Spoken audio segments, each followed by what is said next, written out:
ওম শান্তি। আজকের বাংলা মুরলী 13ই জুলাই 2024। প্রাতক মুরলী।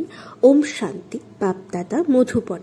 বাবা বলেছেন, মিষ্টি বাচ্চারা, রাখি বন্ধন উৎসব হল প্রতিজ্ঞাবদ্ধতার উৎসব, যা সঙ্গম যুগ থেকেই শুরু হয়। তোমরা এখন পবিত্র হওয়ার এবং বানানোর প্রতিজ্ঞা করে থাকো। আজকের প্রশ্ন, তোমাদের সর্বকার্য কিসের আধারে সফল হতে পারে? নামের মহিমা কীর্তন কিভাবে হবে? উত্তর, জ্ঞানের বলের সাথে যোগের বল থাকলে তখন সকলেই নিজেদের সব কাজ নিজের থেকেই করতে তৈরি হয়ে যায়। যোগ হলো অতি গুপ্ত, এর দ্বারাই তোমরা বিশ্বের মালিক হয়ে যাও। যোগ যুক্ত হয়ে যদি বোঝাও, তবে সংবাদপত্রগুলো নিজের থেকেই তোমাদের সংবাদ ছাপবে। সংবাদপত্রের মাধ্যমেই তোমাদের নামের মহিমা কীর্তন হবে। এদের দ্বারাই অনেকে সংবাদ পাবে। ওম শান্তি। আজ রাখি বন্ধনে বাচ্চাদের বাবা বোঝান, কারণ এখন সমীপে রয়েছেন। বাচ্চারা রাখি বাঁধার জন্য যায়। যে সকল জিনিস পূর্বে হয়ে গেছে সেগুলিরই উৎসব পালিত হয়। বাচ্চারা এ তো জানে যে আজ থেকে 5000 বছর পূর্বেও এই প্রতিজ্ঞাপত্র লেখানো হয়েছিল, যার অনেক নামকরণও হয়েছিল। এ হলো পবিত্রতার চিহ্ন। সকলকে বলতে হবে পবিত্র হওয়ার জন্য রাখি বাঁধো। এও জানে যে পবিত্র দুনিয়া সত্যযুগের আদি থেকে শুরু হয়। এই পুরুষোত্তম সঙ্গম যুগ থেকেই রাখি উৎসব শুরু হয়, যা পুনরায় পালিত হবে যখন ভক্তি শুরু হবে। একেই বলা হয় অনাদি উৎসব। সেও কবে থেকে শুরু হয়? ভক্তি মার্গ থেকে। কারণ সত্যযুগে এই সব উৎসব ইত্যাদি তো হয়ই না, এই সব পালিত হয় এখানে। এই সমস্ত উৎসব ইত্যাদি সঙ্গমেই পালিত হয়। সেটাই পুনরায় ভক্তি মার্গ থেকে শুরু হয়। সত্যযুগে কোনো উৎসব হয় না। তোমরা বলবে যে দীপমালা বা দীপাবলি হবে না, সেও এখানেই পালন করা হয়, ওখানে হওয়া উচিত নয়। যা এখানে পালন করা হয় তা ওখানে পালন করা যায় না। এসব হলো কলিযুগের উৎসব। রাখি বন্ধন পালিত হয় এখন একথা কিভাবে জানা যাবে যে রাখি কেন পালিত হয়? তোমরা সবাই রাখি বাঁধো আর বলো পবিত্র হও, কারণ এখন পবিত্র দুনিয়া স্থাপিত হচ্ছে। ত্রিমূর্তির চিত্রতেও লেখা থাকে ব্রহ্মার দ্বারা পবিত্র দুনিয়ার স্থাপন হয়।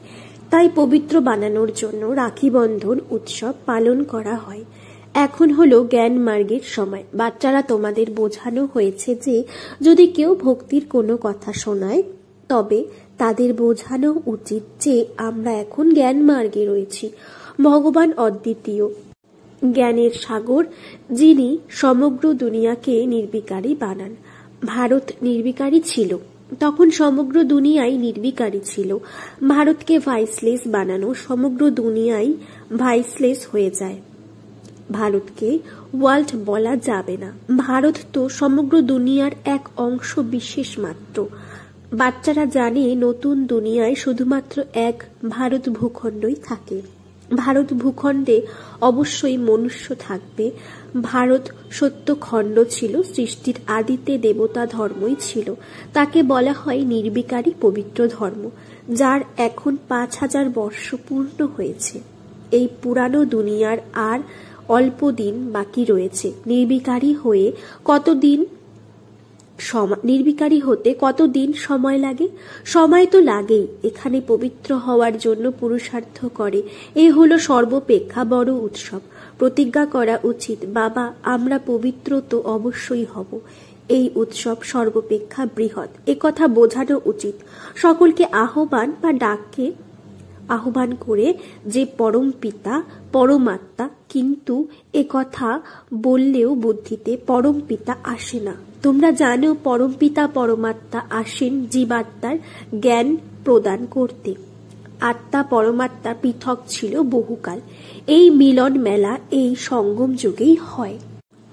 কুম্ভ মেলাও একেই বলা হয়, যা 5000 বছর পরে এই একবারই হয়। জলে স্নান বা গঙ্গা স্নানের করার উৎসব তো অনেকবার পালন করেছ। ওটা ছিল ভক্তি মার্গ, এটা হলো জ্ঞান মার্গ। সঙ্গমকেও কুম্ভ বলা হয়। বাস্তবে 3টি নদী নেই। জলবাহিত নদী গুপ্ত কিভাবে হতে পারে? তোমাদের এই গীতা হলো গুপ্ত। তাই একথা বোঝানো হয় যে তোমরা যোগ বলের দ্বারা বিশ্বের রাজত্ব নাও। এর মধ্যে নিত্য গীত ইত্যাদি করার মতো কিছু নেই। ভক্তিমার্গ তো আধা কল্প পূর্ণ মাত্রায় চলে, আর এই জ্ঞান মার্গ চলে এক জীবন।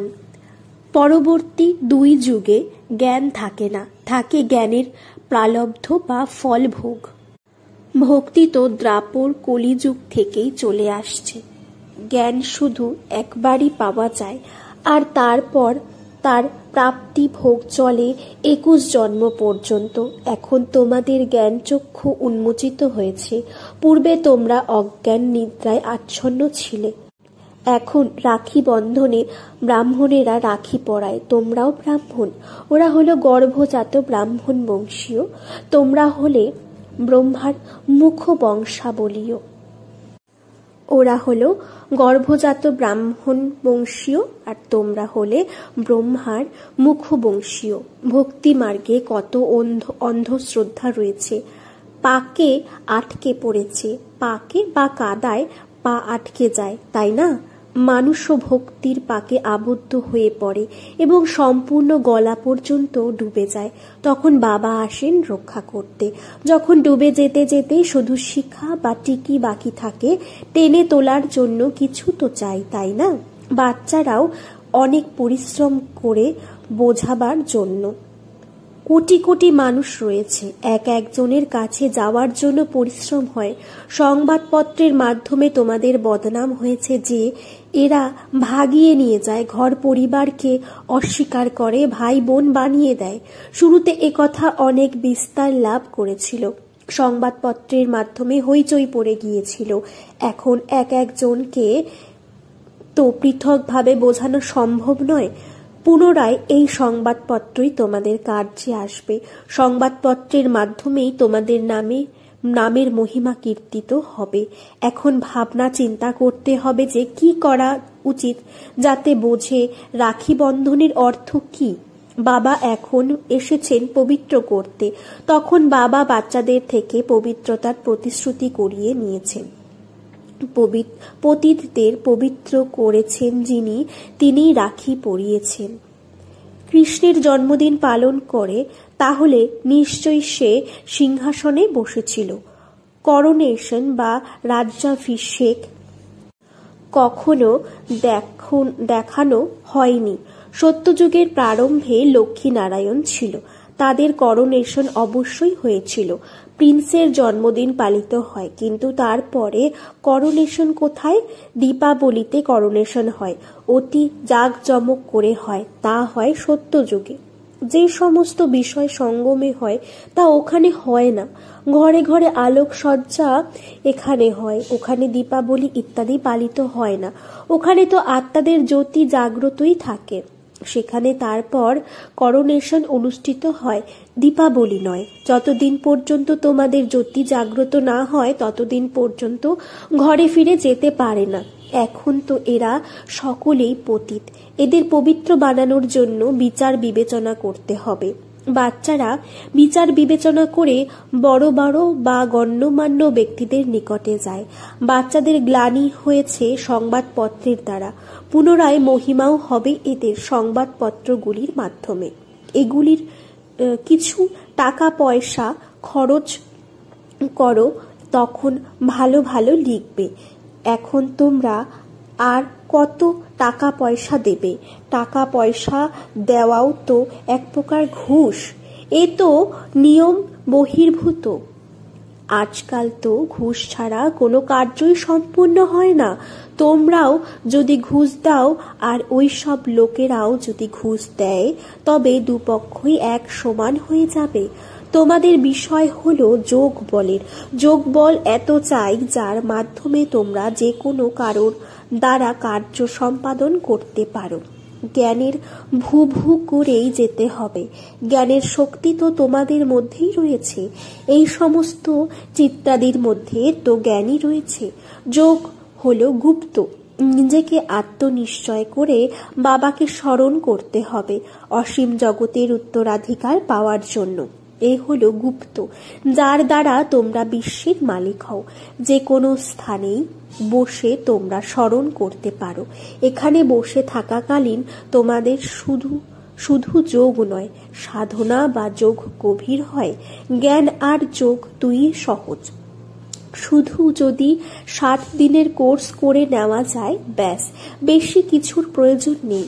তোমরা গিয়ে আবার অন্যদেরও নিজের সমান বানাও। বাবা জ্ঞানের শক্তির সাগর, এই দুটি বিষয় হলো প্রধান। এনার বা বাবার থেকে তোমরা শক্তির উত্তরাধিকার প্রাপ্ত করছো। স্মরণও অতি সূক্ষ্ম বিষয়। তোমরা বাচ্চারা যদি বাইরে পরিভ্রমণে যাও, তথাপি বাবাকে স্মরণ করো। পবিত্র হতে হবে, দৈবী গুণও বা দিব্য গুণ ধারণ করতে হবে। কোনো অবগুণ থাকা উচিত নয়। কাম বিকারও অতি বড় অবগুণ। বাবা বলেন, এখন তোমরা আর অপবিত্র হইও না। যদি কোনো স্ত্রী সম্মুখে থাকেও, তথাপি নিজেকে আত্মা মনে করে আমাকে অর্থাৎ বাবাকে স্মরণ করো। দেখো না। আমরা তো নিজেদের বাবাকে স্মরণ করি। তিনি জ্ঞানের সাগর, তোমাদের নিজ সম তৈরি করেন। তাই তোমরাও জ্ঞান সাগর হয়ে যাও। এতে স্বয়ং আসা উচিত নয়। তিনি হলেন পরম আত্মা, পরম ধামে থাকেন, তাই পরম বলা হয়। সেখানে তোমরাও থাকো। এখন পুরুষার্থের নম্বরের ক্রমানুসারে তোমরা জ্ঞান নিচ্ছ। পাস উইথ অনার যারা হয় তাদের বলা হবে যে তারা সম্পূর্ণ জ্ঞানের সাগর হয়েছে। বাবাও জ্ঞান সাগর, তোমরাও জ্ঞানের সাগর। আত্মা ছোট বড় হয় না, এমনকি পরম পিতাও বৃহৎ আকৃতির নন। এই যে বলা হয় হাজার হাজার সূর্যের থেকে তেজোময়, এসব হলো গল্প কথা। বুদ্ধির দ্বারা যে রূপে স্মরণ করে সেই রূপের সাক্ষাৎকার হয়ে যায়। এর জন্য বুদ্ধিমত্তার প্রয়োজন। আত্মার সাক্ষাৎকার বা পরমাত্মার সাক্ষাৎকার, তাহলে কথা তো একই হয়ে যাবে। বাবা উপলব্ধি করিয়েছেন, আমি পতিত পাবন, জ্ঞানের সাগর। সময় মতো এসে তিনি সকলের সদ্গতি করেন। সর্বাপেক্ষা অধিক ভক্তি তোমরাই করেছ, তাই বাবা পুনরায় তোমাদেরই পড়ান। রাখি বন্ধনের পরে কৃষ্ণ জন্মাষ্টমী হয়, তারপর হয় দশহরা। বাস্তবে তো দশহরার পূর্বে কৃষ্ণ আসতে পারে না। দশহরা প্রথমে হওয়া উচিত, পরে কৃষ্ণের আসা উচিত। এর হিসেবও তোমরাই বের করবে। শুরুতে তোমরা কিছুই বুঝতে না, এখন বাবা কত সমঝদার বানান। শিক্ষকই তো বোধ বুদ্ধি সম্পন্ন বানান, তাই না? তোমরা এখন জানো যে ভগবান বিন্দু স্বরূপ। সৃষ্টিরূপী বৃক্ষ কত বৃহৎ, উপরে আত্মারা বিন্দু রূপে বিরাজমান। মিষ্টি মিষ্টি বাচ্চাদের বোঝানো হয়, বাস্তবে সমাজদার তো 1 সেকেন্ডেই হওয়া উচিত, কিন্তু এমন প্রস্তর বুদ্ধি সম্পূর্ণ যে বোঝেই না।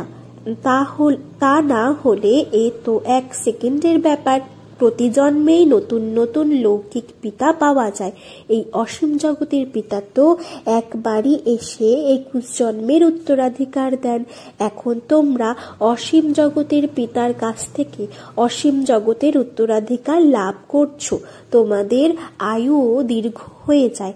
এমনও নয় যে 21 জন্ম পর্যন্ত একজন পিতাই থাকবে না। যদিও এখন তোমাদের আয়ুও দীর্ঘ হয়ে যায়, ওখানে তোমরা কখনো দুঃখ দেখবে না। ভবিষ্যতে এই জ্ঞান তোমাদের মধ্যে থেকে যাবে। বাবাকে স্মরণ করো আর উত্তরাধিকার নাও, ব্যাস। যেমন লৌকিকে বাচ্চার জন্ম হয় আর সেই উত্তরাধিকারী হয়ে যায়। যদি বাবাকে জেনে থাকো তবে বাবা আর উত্তরাধিকারকে স্মরণ করো, পবিত্র হও, দৈবী গুণ ধারণ করো। বাবা আর অবিনাশী উত্তরাধিকার কত সহজ। এই এইম অবজেক্ট সামনে রয়েছে, এমন বাচ্চাদের ভাবতে হবে। সংবাদপত্রের মাধ্যমে কিভাবে বোঝাতে পারি, ত্রিমূর্তির চিত্রও দিতে হবে, কারণ তাদের বোঝাতে হবে যে ব্রহ্মার দ্বারা স্থাপনা হয়। ব্রাহ্মণদের পবিত্র বানাতে বাবা এসেছেন, তাই রাখি পরানো হয়। পতিত পাবন ভারতকে পবিত্র বানাচ্ছেন। প্রত্যেককে পবিত্র হতে হবে, কারণ এখনই পবিত্র দুনিয়া স্থাপিত হচ্ছে। তোমাদের 84 জন্ম এখন সম্পূর্ণ হয়েছে। যারা অনেকবার জন্মগ্রহণ করেছে তারাই সঠিকভাবে বুঝতে পারবে। পরে যারা আসবে তাদের খুশি কম থাকবে, কারণ তারা ভক্তিও কম করেছে। ভক্তির ফল দিতেই বাবা আসেন। কারা সর্বাধিক ভক্তি করেছে সেও তোমরা এখনই জেনেছ। নম্বরের ক্রমানুসারে প্রথমে তোমরাই এসেছ। তোমরাই অব্যভিচারী ভক্তি করেছ। তোমরাও নিজেদেরকে প্রশ্ন করো যে আমরা অধিক ভক্তি করেছি নাকি ইনি।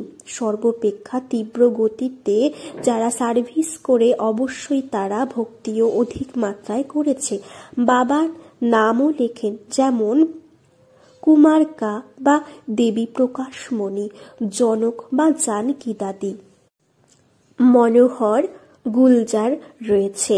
সকলেই হয় নম্বরের ক্রমানুসারে। এখানে নম্বরের ক্রমানুসারে বসাতে পারবে না, তাই ভাবনা চিন্তা করতে হবে। রাখি বন্ধনের বিষয়টি সংবাদপত্রে কিভাবে লেখা হবে, এটা ভালো যে মন্ত্রীদের কাছে যায়। রাখি পরায়, কিন্তু পবিত্র তো কেউ হয় না। তোমরা বলো যে পবিত্র হও, তবেই পবিত্র দুনিয়া স্থাপিত হবে। 63 জন্মের জন্য বেকারি হয়ে গেছো। এখন বাবা বলেন এই অন্তিম জন্মে পবিত্র হও, খোদাকে বা ঈশ্বরকে স্মরণ করো, তবেই তোমাদের মাথার উপরে যে পাপের বোঝা রয়েছে তা নেমে যাবে। আচ্ছা, মিষ্টি মিষ্টি হারানিধি বাচ্চাদের প্রতি মাতা পিতা বাপ দাদার স্মরণের স্নেহ সুমন আর সুপ্রভাত। আত্মাদের পিতা তার আত্মারূপী বাচ্চাদেরকে জানাচ্ছেন নমস্কার। ধারণার জন্য মুখ্য সার: 1. পাস উইথ অনার হওয়ার জন্য বাবা সম জ্ঞান সাগর হতে হবে। কোনো অবগুণ যদি ভিতরে থাকে তবে তাকে যাচাই করে বের করে দিতে হবে। শরীরকে দেখেও না দেখে আত্মা নিশ্চয় করে অন্য বা আত্মার সঙ্গে বার্তালাপ করতে হবে। 2. যোগবল এতখানি জমা করতে হবে যাতে নিজের সর্বকার্য সহজেই হয়ে যায়। সংবাদপত্রের মাধ্যমে সকলকে পবিত্র হওয়ার সংবাদ দিতে হবে। নিজের সমান তৈরি করার সেবা করতে হবে। বরদান: দেহবোধকে দেহি অভিমানী স্থিতিতে পরিবর্তনকারী অসীম জগতের বৈরাগ্য ভব। চলতে চলতে যদি বৈরাগ্য খণ্ডিত হয় তো তার মুখ্য কারণ হল দেহবোধ। যতক্ষণ দেহবোধ থেকে বৈরাগ্য না আসবে ততক্ষণ পর্যন্ত কোনো বিষয়ের বৈরাগ্য সদাকালের জন্য থাকতে পারে না। সম্বন্ধের থেকে বৈরাগ্য এটা কোনো বড় কথা নয়। সেটা তো দুনিয়াতে যে কারোর বৈরাগ্য এসে যায়, কিন্তু এখানে দেহবোধের যে ভিন্ন ভিন্ন রূপ রয়েছে তাকে জেনে দেহবোধকে দেহি অভিমানী স্থিতিতে পরিবর্তন করে দেওয়া, এটাই হলো অসীম জগতের বৈরাগ্য হওয়ার বিধি। স্লোগান: সংকল্প রূপী পা মজবুত থাকলে কালো মেঘের মতো বিষয়গুলিও পরিবর্তন হয়ে যাবে। ওম শান্তি। ওম শান্তি। আজকের বাংলা মুরলী 13 জুলাই 2024, প্রাতঃ মুরলী।